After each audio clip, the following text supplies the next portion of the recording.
What if a single love could end a war among the stars? Would you believe it?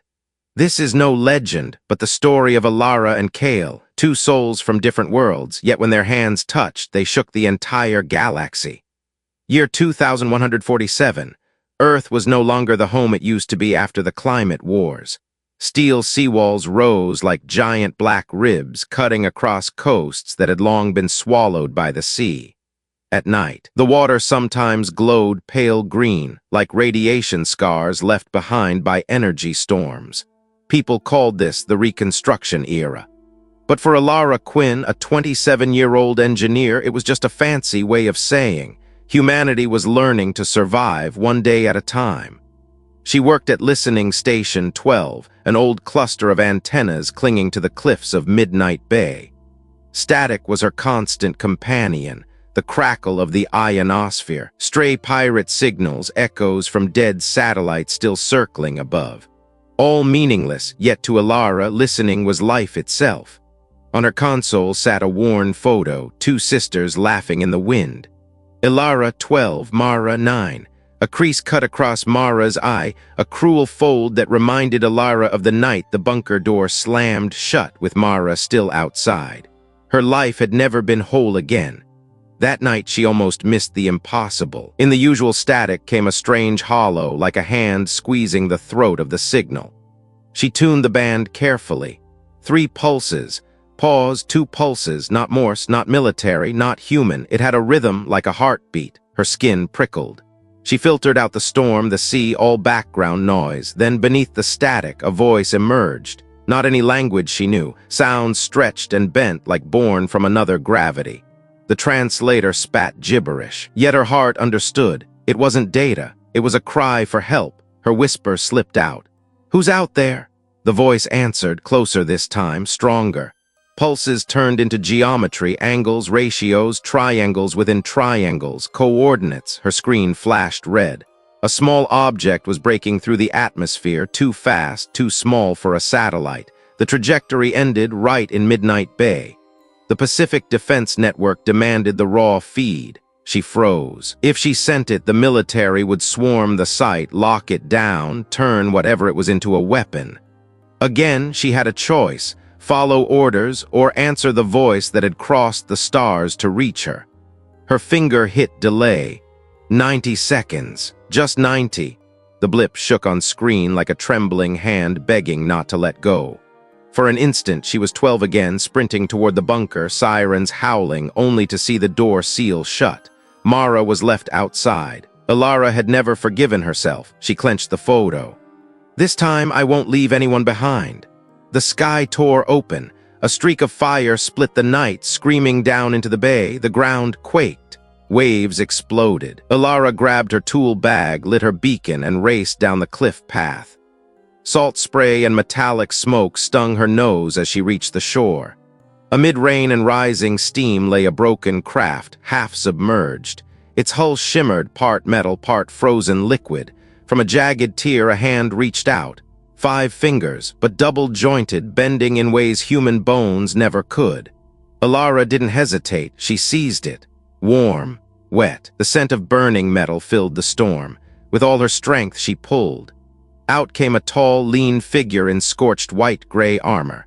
Black hair plastered to his face, and his eyes, deep glowing blue, alive with the pulse of radio waves. They locked on hers, not on the beacon, not on the shore, only on her. A broken sound escaped his lips, distorted but clear in meaning. "Help!" Her grip tightened, voice trembling but fierce like an oath. "I'm here, I won't let go." And in that moment, under the freezing rain, alarms rising in the distance, Elara knew nothing would ever be the same again. A green fireball tore across the night sea, ripping open the sky. Its light spread over the harbor city in the distance, casting eerie green shadows across the faces of frightened onlookers. Sirens screamed from coastal watchtowers. Defense drones lit up, red eyes circling overhead, scanning the bay with sharp beams. But amid all the chaos, Elara heard only one sound. The broken, shallow breaths of the being lying in her arms. He looked almost human, but every detail was strange in a way she couldn't grasp. His skin carried a faint glow like starlight lingering after an explosion. His blue, luminous eyes flickered each time they blinked like distant stars. His chest rose and fell rapidly, yet his hand clutched her wrist with impossible strength, as if letting go meant he would vanish. "No military," he whispered. His voice was warped, trembling but clear. Rain mixed with warm blood seeping from his side, staining Elara's hands. The liquid shimmered faintly blue, evaporating like mist and burning cold against her skin. She glanced upward. Patrol drones were dropping lower, red beams sweeping over the waves. The defense grid had locked onto the crash. If she stayed here, they would both be captured. "You need medical help. I can't do this alone." His grip tightened. His glowing eyes burned into hers. Then came another sound, not quite words, but a feeling. "Trust me. Only you." Elara's chest tightened. In that instant, Mara's face, her little sister, flashed in her mind. Mara's eyes, wide with fear and faith, the night she was locked outside the shelter, that same look of desperate trust, and Elara had failed her. "Not again," Elara whispered to herself. She tore a strip from her old jacket, binding the wound. The glowing blood soaked the fabric, hissing faintly, but she pressed on. His name slipped weakly from his lips, Kael. His eyes, filled with both determination and despair, never left hers. "All right, Kael," she said firmly. "I'll help you, but you have to trust me." A distant boom shook the harbor. Red flares burst in the sky, washing the sea in light. Time was running out. She hauled Kael's arm over her shoulder, dragging him through the wet sand. Every step felt like pulling iron, but his grip never loosened. It bound them together like a chain between two worlds. Along the shoreline, searchlights cut closer. Elara ducked into a narrow rock crevice, hiding behind fossilized coral. They collapsed together, gasping for breath. Kael opened his mouth again, voice breaking into half-words, half-echoes. Elara didn't understand the language, but the meaning pierced her heart. "They won't stop. I carry something they want, but I cannot let them have it." Her pulse raced. Who are you? Why did your signal find me?" Kael closed his eyes, trembling under the weight of his wounds. When he opened them again, the galaxy seemed trapped inside his gaze. "Because your heart knows how to listen." Words stunned her. For a moment, the alarms and searchlights vanished. There was only him and the thunder of her heartbeat. She realized then, among all the chaotic signals of the universe, she alone had answered his call. Engines roared in the distance. The military was closing in. Elara bit her lip, making her decision. She had to move him now. "Listen, I know a tunnel, an old escape route from the cliffs back to my station. We'll take it, but you'll have to hold on, Kael." He gave the faintest smile, pale lips trembling. His hand loosened, then tightened again, as if swearing he would not let go. Through the heavy night air, thick with ozone and salt, Elara guided him into the shadows between the rocks. Above them, dozens of red and green flares lit the sky, as if the universe itself was watching. And Elara knew this was no longer just a crash. This was the beginning of something far greater, a connection her mind couldn't name, but her heart had already claimed. The old radar station clung to the cliffs above Midnight Bay like a forgotten skeleton of another age. Its antennas, rusted and bent, no longer reached for the sky. Most of the military had abandoned it years ago, leaving only dust, echoes, and the hum of dead wires. For Elara, it had always been a place of ghosts until tonight. Now it would become something else, a refuge. She dragged Kael through the narrow tunnel entrance, breath burning in her chest. The flickering beam of her headlamp cut across corroded walls and broken panels. His weight pressed heavy against her shoulder, but his grip never faltered.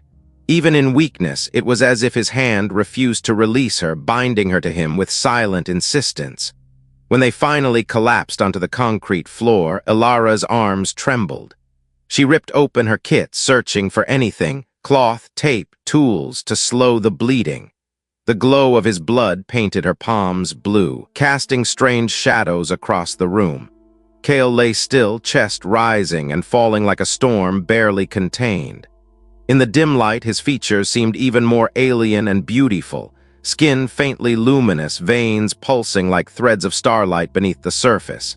His breath rattled, each inhale shallow but defiant. Elara worked quickly, pressing makeshift bandages against the wound. "Stay with me, Kael, please." He stirred, his voice a broken whisper. "No army, only you." Her throat tightened. The weight of those words pressed harder than the night sky above them. He didn't want medics, didn't trust soldiers, only her. For a moment, silence filled the bunker. The only sound was their breathing, hers rapid, his uneven. Then Kael lifted a trembling hand, drawing a shape on the dusty floor with one glowing fingertip. A triangle, another smaller within it, then another. Elara leaned closer. "Coordinates?" He nodded faintly, eyes flickering like twin beacons. His gestures grew more urgent, lines, symbols, waves. She didn't recognize the language, but she recognized the pattern. Years of listening to cosmic noise had trained her eyes and ears. He was showing her his story.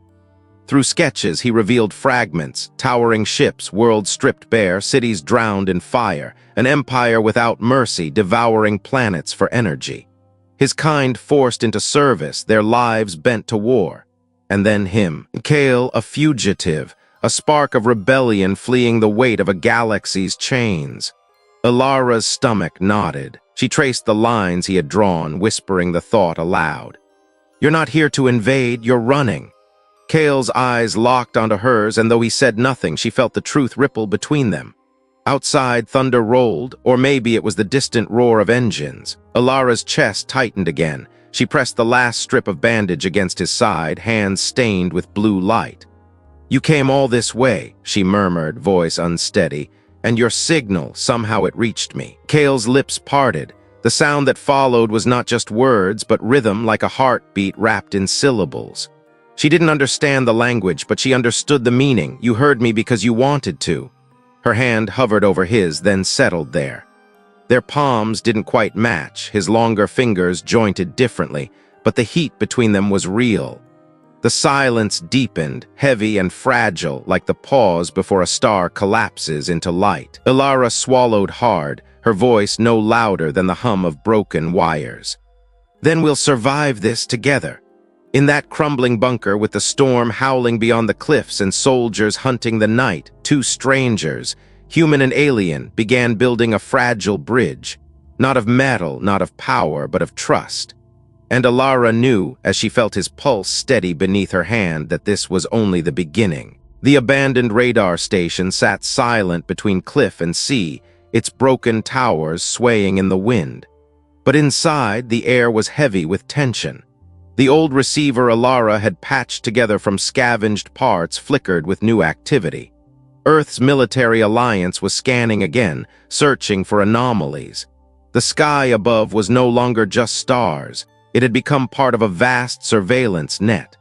Elara stood frozen before the trembling screen. A part of her wanted to report everything, to call for help, to save Kael with official aid. But each time she turned and saw his eyes, those glowing, galaxy-blue eyes, exhausted yet defiant, she knew. If she handed him over, he would never speak again. To them, he would be nothing but a threat, a specimen. Kael sat against the rusted wall, his breath uneven. The wound on his shoulder had closed slightly under the scraps of bandage Elara had found, but fever still made him tremble. In the dim light, he held a shard of metal, slowly scratching strange symbols into the concrete floor. Elara approached, kneeling. She laid her hand over his to stop him. "Kael, you need to tell me the truth. They're hunting you, and I need to understand why." His gaze darkened. He lifted his head, drawing a ragged breath. Then for the first time he spoke, not just with gestures, but with broken words, stitched together from his own language and fragments of English she had taught him. Empire Arcanis. The name seemed to chill the narrow room like a wind slipping through unseen cracks. Kael drew a circle on the floor. Planets, worlds. He tapped the shard, leaving small marks inside the circle, stars scattered across a void. "They come, take energy, no talk, no share." Then he dragged the shard hard across the marks, erasing half in one long wound. In the weak light, it looked like a scar carved into the skin of the universe. Elara shivered. Kael's eyes shimmered faintly, his voice unsteady. "I was one of them, an engineer. I built their harvest grids, but I saw children starve, oceans dry, skies collapse. I resisted, I fled." The last words tore from him like something raw and bleeding. Elara's breath caught. In that instant, he wasn't just alien. He was someone who had betrayed his own empire to hold onto what was human inside him. Outside, the wind howled through broken towers, their hollow frames groaning like cages of rust. Elara closed her eyes, imagining his words, worlds erased, seas burned to dust, life traded for power. She opened her eyes again, fixing him with a steady gaze. "So you came to Earth to warn us?" Kael gave a faint nod, then shook his head. "No, I came to hide, but they will not stop. If I stay, they will search, and when they come, Earth will fall like the others." A chill swept down Elara's spine. In that moment, she understood Kael was not just a stranger who had fallen from the sky. He carried with him the secret of a fire that could consume her entire world. Elara gripped his hand tighter, refusing to let fear win. "Then we'll find a way. You're not alone anymore, and I can't turn away." Kael studied her. In his glowing eyes, galaxies seemed to tremble, and then faintly a spark appeared, not of weapons, but of fragile trust. That night, Elara did not sleep. She sat by the cracked window, watching the sky. Military satellites glinted above, false stars with unblinking eyes. Below, Kael drifted in fevered half-dreams, his voice breaking into sounds not of Earth.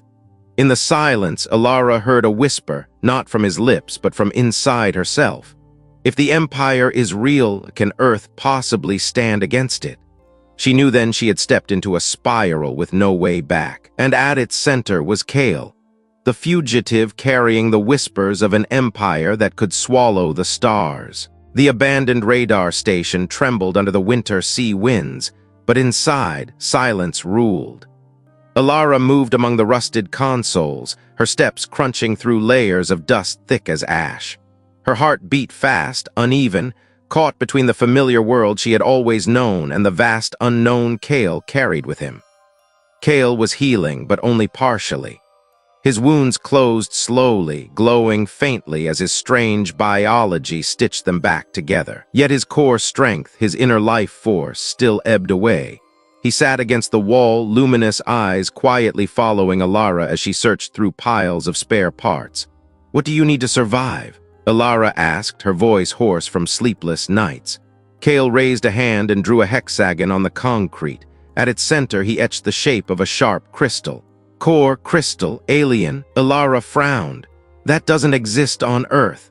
Kael nodded, then shook his head. He pointed at a coil of copper wire, a broken solar battery, and a shard of quartz Elara once kept as a trinket. He touched his chest, then touched the objects, trying to say, amplify, replace, connect. That night, by the flicker of a lamp, they worked together. Elara stripped open the station's old circuits, threading wires into a fragile web. Kael guided her at times with signs, at others with only his watchful gaze, as if his own life were being rebuilt by her hands. At last they assembled a crude amplifier, a metal ring surrounding the shard of quartz wired to the patched solar battery. Elara's hand hovered over the switch, trembling. "If this fails, the whole station could blow, but if it works—" She never finished. Kael's hand closed over hers, not to stop her, but to say, "We do this together." The switch snapped. A shriek of current split the silence. Silver-blue sparks leapt, flooding the quartz with light. The shard glowed white-hot, casting spectral colors like falling stars. In that moment, Kael's grip tightened around Elara's hand. Their skin touched, human and alien, and something impossible happened. A burst of light radiated, not from the machine, but from the contact itself. The room dissolved in brilliance. Concrete metal, the sky outside, everything blurred away. Within the light, Elara felt something not heard but felt. A vast loneliness not born of Earth. A memory of planets burned hollow by an empire's hunger, and a yearning for someone to see him without fear. At the same time, Kael shuddered. Within his mind, space opened infinite. He glimpsed her life. Long nights bent over computer screens, her face pale in the glow, the memory of her father lost in a climate storm, leaving a child clutching a broken radio like it was warmth itself. They saw each other, not through words, not through symbols, but through the raw pulse of their souls. The light slowly faded. What remained was silence, heavy and new. Elara realized her hand was still in his. Both of them breathed hard, wide-eyed, as though they had stepped through a door that could never be closed again. "What just happened?" she whispered. Kael looked at her, his eyes holding the weight of a galaxy. "Connection," he said, clearer than she had ever heard him. He pressed one hand to his chest, then gently to hers. 2-1. A chill coursed through Elara, not fear, but something stranger, stronger. A trust rising from somewhere reason could not reach. From that moment, she knew the universe had marked their bond as real, beyond language, beyond species. That night, Kael slept with steadier breath. Elara remained awake, staring at her hands, remembering the burst of light and the echo of his memories. Her own past, laid bare before him, no longer felt like a wound. She did not feel fear. She felt seen, comforted, as if for the first time someone had reached past her armor and found her true self. Outside, the stars shimmered, but inside Elara, another star had ignited. Fragile, small, yet impossible to extinguish. The sirens split the night apart. Red beams cut across the cracked concrete walls of the abandoned radar station. Elara jolted upright, her heart pounding like war drums. From afar, engines roared, metal beasts rushing closer. Kael's eyes snapped open. Survival instinct, sharpened by years in the shadow of empire, required no words. He gripped Elara's arm, his luminous gaze urgent, not panicked. "They found us." Elara swallowed hard. The fear she had carried for days was now at the door. Her eyes darted to the crystal amplifier, the faint glow pulsing, Kael's only lifeline. No more time. They scrambled down into the underground chamber.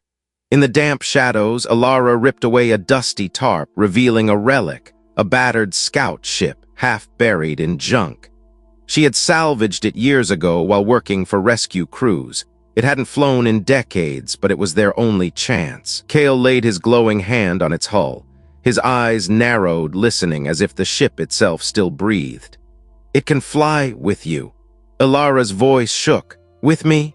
He nodded. "Heart guides, not machine." She knew he wasn't talking about mechanics. This was about trust, about a courage she wasn't sure she had. Above them, the radar station collapsed under a storm of plasma fire. No turning back, they dove into the cockpit. The engine coughed alive, a beast gasping for air. Sparks spat from the panels. Elara yanked the throttle, metal screamed, and suddenly the ship tore free of the ground, just exploded into a storm. Behind them, the night sky lit with hunters. Dozens of military drones, neon red eyes burning, swarmed like predators. Plasma bolts arced through the darkness, exploding across the sea in waves of blue-green fire. "Hold on!" Elara shouted, gripping the controls tight. Kael, weak but steady, placed his hand over hers. A warmth pulsed through her arm, a current racing her veins. Her heart pounded faster and in rhythm with his. Amid chaos, their breaths, their pulses aligned. "Left now," Kael commanded, eyes glowing like galaxies. Elara slammed the stick sideways. The ship skimmed the waves, dodging a blast by heartbeats. Seawater splashed the cockpit window. Sirens blared, target lock. "Kael, we can't outrun them," she cried. He shook his head. "Trust. Follow." For one breath, Elara shut her eyes. Darkness. And within it, Kael's heartbeat echoed inside her chest like a beacon. She pulled hard on the controls. The ship climbed, engines howling, slicing straight into the storm clouds. Plasma fire clawed at the sky, but they broke free. Wind screamed. The hull rattled as they punched through the upper atmosphere. Elara's lungs strained, vision blurred, but in her chest burned a fire stronger than fear. Kael leaned against her, his hand never leaving hers. In the glow of the consoles, she saw in his eyes not just defiance, but something deeper, unshakable faith in her. "You are my pilot," he whispered. Her heart stuttered. In the middle of death's jaws, his words struck like a vow. Behind them, the swarm of drones still pursued, red eyes, relentless, hungry. But Elara no longer flew a broken relic. She was steering with her heart, guided by a bond no weapon could track. At last, dawn cracked the horizon. Their ship burst through the cloud tops, leaving behind the inferno of Earth's armies.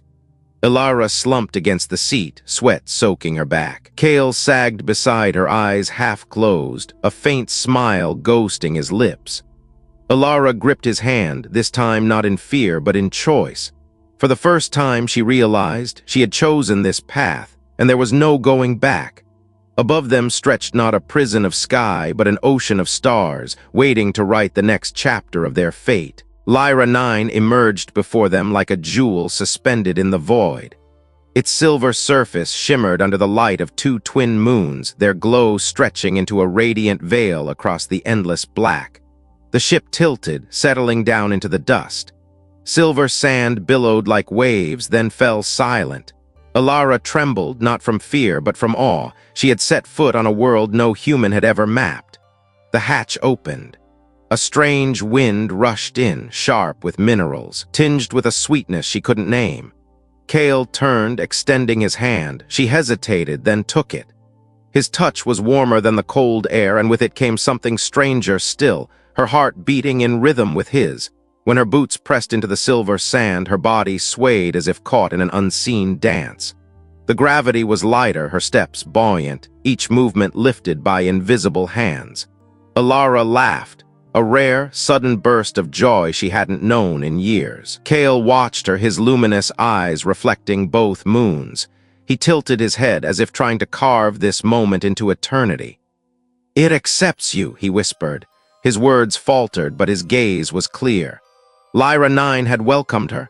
Elara bent, scooping a handful of glittering sand. It slipped through her fingers like stardust, glowing briefly before fading. She realized then, if Earth had once been her prison of duty and fear, this place was a doorway to freedom. Kael stepped closer. His hand rose to his chest, then brushed lightly against hers. She froze, breath caught. His heartbeat thrummed like a drum through her bones. No words, no translations, just the raw language of life. "No war," Kael said slowly, eyes locked on hers. "Not between us." Her throat tightened. For years, she had lived in a world where climate wars, politics, and weapons had burned away her faith in humanity. Yet here, beneath twin moons, she heard a vow purer than any treaty, that war would not claim their hearts. She moved closer, pressing her hand over his where it rested against her chest. "Even if the whole universe turns against us," she whispered, voice shaking but steady, "we choose each other." A thin shimmer of silver light spread from their joined hands. Elara startled, but Kael only smiled. "Bond," he murmured, "the moon's witness." Elara lifted her gaze. The twin moons hung above, their lights weaving together into a luminous crown across the heavens. She felt as if the planet itself bore witness to their vow, not to Earth, nor to the empire Kael had fled, but to something beyond all borders of species and worlds. They sat side by side on the glowing sands. In the distance, quartz spires rose, scattering soft blue light. Kael traced symbols of his people into the ground, spirals, parallel lines, threads of meaning. Elara leaned in, then drew her own, circles, parallel strokes. When the shapes overlapped, they laughed together. For the first time, the gap between human and alien felt fragile, as thin as a strand of silk. Night fell. The silver sea wind whispered with a sound like distant singing. Elara rested her head on Kael's shoulder, eyes closing, heart full of something she had not known before, certainty. That no matter how many stars war might consume, they would hold on like the twin moons, inseparable forever above Lyra 9. And she knew, from here, there would be no turning back. Lyra 9 glowed at night like an ancient hymn. The twin moons still hung in the sky, casting silver shadows across the star sand beach where Elara and Kael had sworn their vow. But the peace shattered with the roar of ion engines. From above, streaks of red tore across the heavens like scars ripping open the night. Elara's chest tightened. These were no patrol ships. They were mercenaries, soldiers without nations, loyal only to the highest bidder. Neon floodlights swept the sands, painting Kael's luminous eyes like beacons, beautiful but dangerously easy to target. Kael seized her hand, pulling her toward the quartz cliffs. "They found us," he said, breath ragged but gaze steady. The first plasma bolt struck, exploding the silver sand into a deadly firework. Elara clutched the crystal amplifier in her hands, the device she and Kael had built together. It was no longer just his lifeline. It was their only weapon. The chase began. Armed drones circled above, laser fire slicing the darkness like scythes. Kael raised his glowing palms, releasing bursts of energy, temporary shields born of his biology. But he was already weakened, his aura flickering like a flame ready to die. "We can't keep running," Elara shouted through the explosions. "Someone has to stand and fight." Then a voice crackled through the comms, cold, familiar, slicing her breath short. "Miss Quinn, I knew you would betray your kind for a stranger." Elara froze. The voice belonged to General Adrian Locke, the man who had once commanded Earth's defense, who had sent her to the radar station years ago. He had taught her that every alien signal was leverage, a bargaining chip for humanity's rise. Her throat broke as she whispered, You betrayed humanity." Locke's laugh rasped like knives over the frequency. "No, Quinn, I am saving humanity. The Galactic Empire is too strong. Survival requires submission. And that creature," his voice dropped venomous, "is the most valuable offering of all." Elara's body trembled. The trust she had once placed in him, the orders she had once followed, all shattered. Locke didn't want to protect Earth. He wanted to sell Kael to climb higher on his throne of power. Kael looked at her, eyes glowing in the dark. He didn't plead. He simply laid his hand over hers, silent, letting her know the choice is yours. And in that instant, she saw two paths. One, surrender Kael, remain loyal to her species, survive. Two, defy Earth itself and protect Kael, the one who had shown her a universe larger than politics, larger than fear. Above, plasma fire reigned. Before her, the twin moons gleamed, a reminder of their vow: even if the universe turns against us, we choose each other. Elara inhaled sharply. She raised the amplifier, pointing it at the advancing mercenaries. "You're wrong, Locke," she said, voice steel over the storm. "Humanity doesn't survive by bowing. It survives through those who choose freedom." The crystal burst alive. Blue-white energy spiraled into the sky. Sand exploded, drones sparked and fell, crashing like dying stars. Kael stood at her side, his eyes blazing. In that moment, Elara knew her choice was made. There would be no turning back. Locke's voice seethed through the channel, no longer calm but furious. "You will regret this, Quinn. The entire Earth will brand you a traitor." Elara's lips curved into a trembling smile, tears shining in her eyes. "If love is treason, then I will betray the world." And beneath the witness of the twin moons, Elara gripped Kael's hand. No longer human or alien. Only two lives bound together, stepping into a war fiercer than any before, yet more true than anything they had ever known. After the battle on Lyra 9, the twin moons still glowed above, but Elara's heart was heavy. Burned fragments of drones rained down like ashes of fallen stars. Kael leaned against the quartz cliff, his luminous eyes dimmed, his voice hoarse. "You chose not the easy path." Elara turned to him. The violet-blue glow of shattered crystal shards lit her face. In her eyes there was no hesitation, only a fire of conviction. "If we keep letting fear chain us, the war will never end. There has to be another way, Kael, a way for everyone to understand." Kael closed his eyes. From the depths of memory, he recalled a dream his people once whispered about but never achieved: the Bridge of Light. A network of synchronized energy, not for control but for connection. It could allow minds to touch, to feel one another's pain, joy, memories, and love as if they were their own. "It is not a weapon," Kael whispered. "The Empire called it heresy. They feared it because it erases division. But if you wish, we can try." Elara fell silent. The Bridge of Light, an idea only half-formed in Kael's old designs. A dream. Yet now she saw it clearly, their chance. Not just to save Kael, but to change the way humanity viewed the other. In the underground bunker of the abandoned radar station, they began. The crystal core they once used as an amplifier was now fused to the circuits of Sin X. The neural synchronization device Earth's military had twisted into a weapon. Elara's hands trembled as she connected the wires, remembering soldiers turned into hollow puppets. "We'll make it the opposite," she whispered. "Not for control, for connection." Kael laid his hand over hers. His skin was cold, strange, but his heartbeat pulsed steady through her fingertips. And Elara realized every step since that first signal in the static had led her here. On the day of activation, the twin moons bathed Lyra 9 in silver fire. Word had spread. Soldiers from Earth, fugitives from the Empire, they gathered, eyes filled with suspicion, fear, and longing. Elara stood in the center, fastening the device to her chest. Kael did the same. When the crystal core flared, the ground trembled. Light burst, not plasma, not destruction, but a pure spectrum wave, as if the moons themselves had merged into one. And for a moment, hundreds of hearts beat as one. A hardened Earth soldier staggered as visions rushed into him. An alien village burned to ash by Empire ships, the cries of children echoing in space. An alien warrior shuddered as he felt the memory of a starving mother on Earth, clutching her child after the climate wars. No words, no translation. Just truth, the pain of the other was their own. Elara gasped, the surge nearly breaking her. Energy stormed through her veins, her heart pounding wildly, but she did not let go. Voices filled her Kael's and hundreds more. Fear, rage, hope, all colliding. Kael reached for her, eyes blazing like a newborn galaxy. "You're doing it, Elara. This is the bridge the galaxy has waited for." And then miracle, plasma rifles lowered.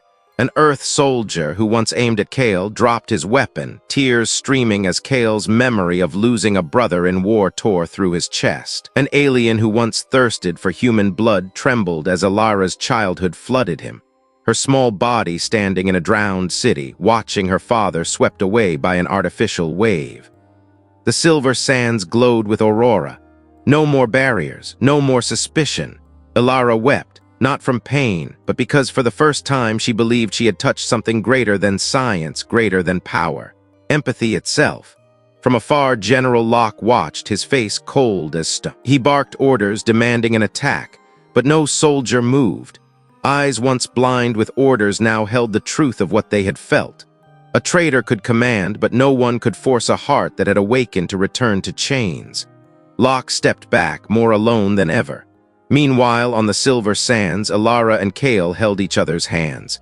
Behind them, the Bridge of Light burned like an artificial galaxy, alive with countless voices. Kael's voice shook, yet carried pride. "We just rewrote history with our heartbeats." Elara smiled through tears, feeling hundreds of pulses echo inside her chest. And she knew this was not the end. It was only the beginning. The skies above Lyra 9 blazed with the Bridge of Light, but that was only the beginning. News spread across the stars and the Galactic Empire arrived. Thousands of massive warships appeared like black scars cutting across the twin moons. Earth too sent its fleets, terrified this new technology might fall into alien hands. Fear rose again. Many whispered that total war was now inevitable. Elara stood on the silver sands, staring up at the countless plasma cannons aimed down at them. Her chest tightened, but her eyes no longer carried panic, only resolve. Kael stepped beside her, his hand closing firmly around hers. "If we fight with weapons, we lose, but if we let our hearts speak, maybe the universe will listen." Elara nodded. In that moment they both understood. The Bridge of Light could not remain a dream for a few hundred souls. It had to open for the entire galaxy. They adjusted the crystal circuits, synchronizing the Sin-X to levels never dared before. Elara shut her eyes, breath sharp and ragged. She knew her body might not survive the surge, yet she smiled, whispering softly, "If this is the price to end war, I'm ready." Kael cupped her cheek, the galaxy glowing faintly in his eyes. "No, Elara, this isn't your sacrifice alone. This is our vow." Together they activated it. The light erupted, no longer confined to Lyra 9. It expanded, tearing through the atmosphere across the cold void, resonating in satellites, bouncing through communication grids, even weaving into the Empire's own energy fields. In a heartbeat, millions of minds were connected. An Earth commander in his cockpit suddenly saw Kael's memories. His village burned by Empire warships, his desperate attempt to shield his little sister before she was taken away. At the same time, Kael felt the commander's grief. Soldiers drowning in climate storms, comrades forced to fire on civilians to maintain order. An alien soldier in the Empire fleet saw himself through Elara's eyes, a fragile human child clutching an old radio, listening for hope in the static, dreaming of a world without bombs. And Elara, for the first time, felt the blind terror of those she once called enemies, children swallowed by a war machine they never chose. The light was no longer light, it was truth, and truth could not be denied. Cannons fell silent. Plasma guns lowered. In the Empire's command chamber, an old general wept for the first time in centuries. "We have killed too many, and now, at last, I feel they hurt as we do." On Earth, millions wept as the Bridge of Light touched their dreams. They saw alien hands trembling as they reached for human ones. They saw love without borders. They saw sacrifices once dismissed as the enemy's losses now burning inside their own hearts. For those few minutes, the galaxy itself seemed to stop and listen to its heartbeat. And then the impossible happened. The Empire withdrew, not defeated but undone by a revelation. War no longer held meaning. A truce was signed. Earth began talks with Kael's people and with those who had fled the Empire. There were no victory chants, only the deep exhale of a galaxy that had stepped back from the abyss. Months later, aboard Orion Station, the treaty was signed. Through the vast glass dome, a violet-blue nebula bloomed like an eternal flower. Delegates from countless worlds shook hands, took pictures, traded signatures. Yet the most important moment was not on the conference table. It was in the corner where Elara quietly squeezed Kael's hand. She whispered, her voice trembling but unshakable. "Love doesn't belong to one planet. It's the common language of the stars." Kael smiled. His eyes gleamed, no longer lonely. He had found his orbit, not around a distant sun, but around her heart.